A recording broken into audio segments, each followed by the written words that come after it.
Hi, today I'm going to talk a little bit about Ratamacues and what a Ratamakue even is. And if you already know, good, stick around. We're going to take it to a different level, teach you some of the finer details of it. And if you don't know what a Ratamakue is, we'll stay tuned and I'll show you what it is, all right?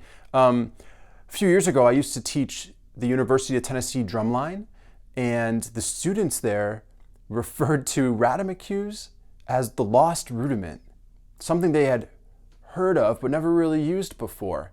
And they were great players, lots of modern approach to how they had developed through their high school journey into college. Developing a lot of hybrid rudiments and skills like that. So my task, what I was tasked with when I got to that group, was to bring back the tradition, bring back a little bit of historical approach and style to the way the drumline played. Now that's because of the band's history. The band at the University of Tennessee is one of the oldest collegiate marching bands in the country. It dates back to like our Civil War era. So the band directors there wanted to create a feeling that was connected to the origin of the band.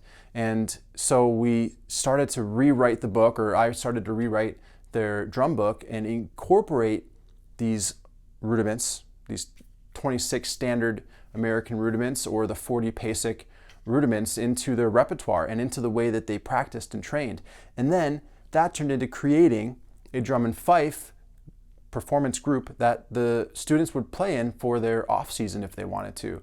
And it was really cool to watch these already great players develop in a different way, start to get different understanding of how drumming can work, and to watch their chops grow as they added tools to their toolbox. So Ratamakue was part of that journey for them. And if you're feeling like you're stuck in a rut and you're maybe spinning your wheels, it might be time for something new. It might be time for a different approach, something you haven't tried yet. And I'm going to run a 3-day live challenge where we're going to break down that approach for you. This approach that has been handed down from generation to generation of rudimental drummers. It's not really written down in a book anywhere. It's just been taught by rote. And in this 3-day challenge, we're going to go over the exercises you need to get faster, to get enhanced coordination and better stick control and better musicality in your playing. We're going to talk about how to approach them, practice techniques that have been handed down, that have maybe been lost along the way, that you can use to make sure that you're really improving. We're going to cut out all the extra stuff, all the glimmer and the glam, and we're going to give you the real deal, meat and potatoes. Here's what you need to really get better. This is what the traditional drummers have used. This is what professional drummers are using today still. And when you walk away from that 3-day experience with me, you're going to have a practice plan sort of personalized for what your needs are, that incorporates these ideas so that you can get yourself out of a rut and start playing the music that you've always wanted to at a level that you're proud of. All right, so if you're interested in that, click the link in the description and you'll get more information, and hopefully I'll see you there. But let's talk about rudiments, specifically the Ratamakue, right? So this is a Ratamakue. There's 2 stickings, right hand and left hand. It alternates from right to left. So it sounds like this.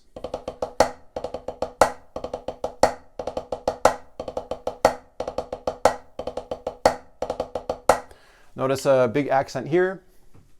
You can say it while you play it, and it kind of gives you the sound. Ratamacues, Ratamacues, Ratamacues, Ratamacues, Ratamacues, Ratamacues. So that's a helpful way to count it. That's the traditional way of doing it too. These rudiments were passed on and taught by rote that way. They weren't necessarily split up mathematically when they were taught, but you could think of it as like a 1 triplet and, if you wanted to. 1 triplet and, but just say Ratamakue and you'll be cruising, okay? Now there's 3 versions of a Ratamacues. What you're seeing here is a single Ratamacues. There's also a double Ratamacues. And for the double Ratamacue, you just have 2 roughs before you do the Ratamacue. So for that, I say rough Ratamacue, rough Ratamacue, rough Ratamacue, rough Ratamacue.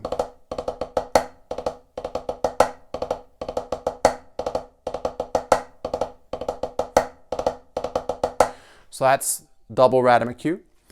And then the third one is called the triple Ratamacue, and there's 3 roughs in front of this triplet pattern. And it would sound like this.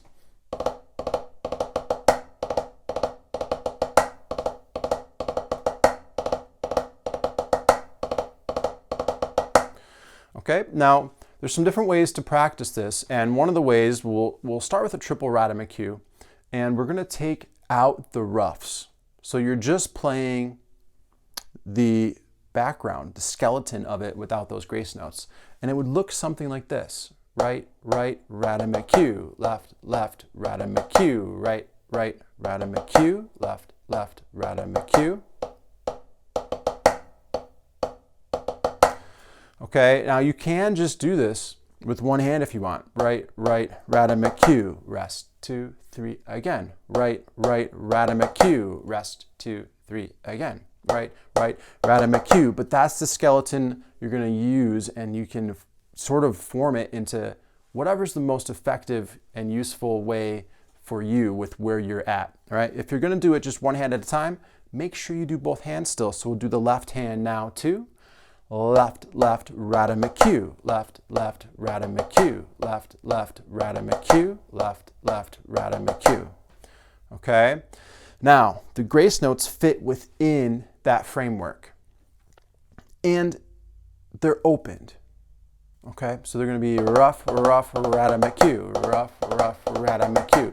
They're part of the rudiment in a good way.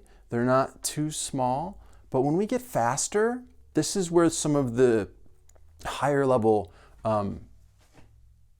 knowledge comes in, right? So as you get faster, those grace notes, you can bring them in a little bit. You can tighten them up. You can make them softer so that skeleton is still present and we don't let the drag become something that slows us down too much. So at this tempo, there we are. But if we are speeding this up,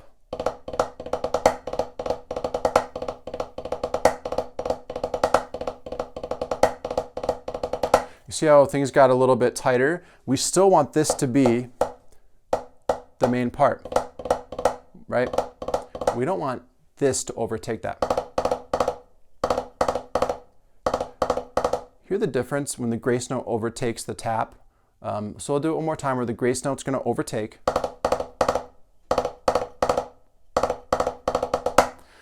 And then I'll do it where the grace note doesn't overtake it.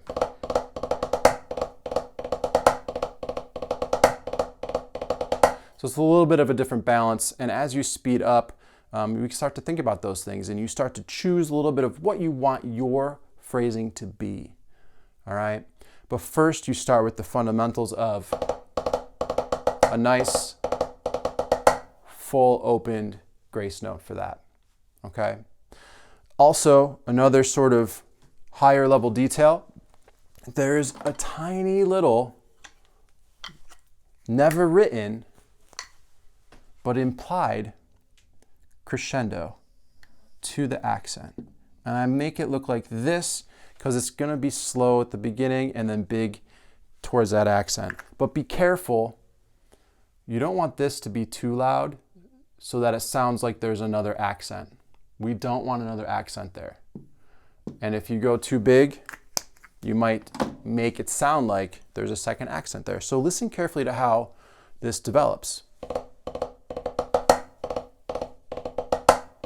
Here's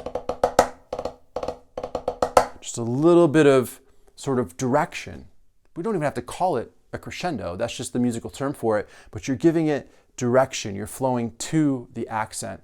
And once you start to incorporate these concepts and these thoughts into all of the rudiments you practice, you start to develop better musical phrasing in your playing. So that's a very cool thing about doing this. The next thing you could do, if you're really feeling like you've already mastered that pattern at different tempos and singles, doubles, and triples, is to do a breakdown.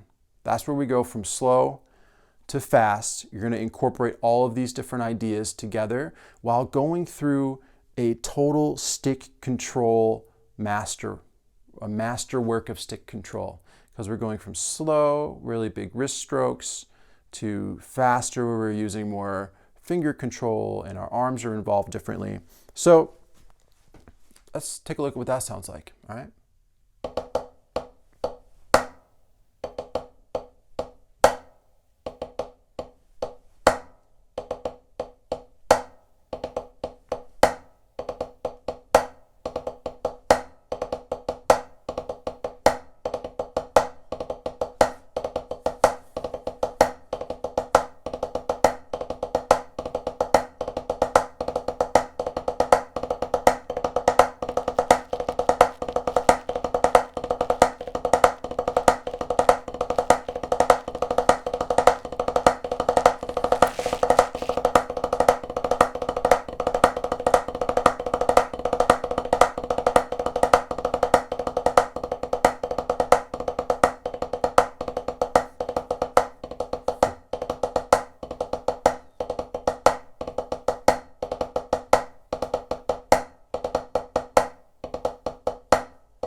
All right, so that's your breakdown of a Ratamacue. Try these exercises. Try to add the musical phrasing to your Ratamacues. Practice them at different tempos. And if you feel like you need to change in the way you're practicing, you need a new approach, and you just want to improve faster, check out the challenge. There's 2 ways to experience it. You can just join the general membership, and you'll have 3 one-hour sessions with me where you go through all of the things we've talked about, or you can join it as a VIP, and these spots are limited, so I want to make sure you know about that.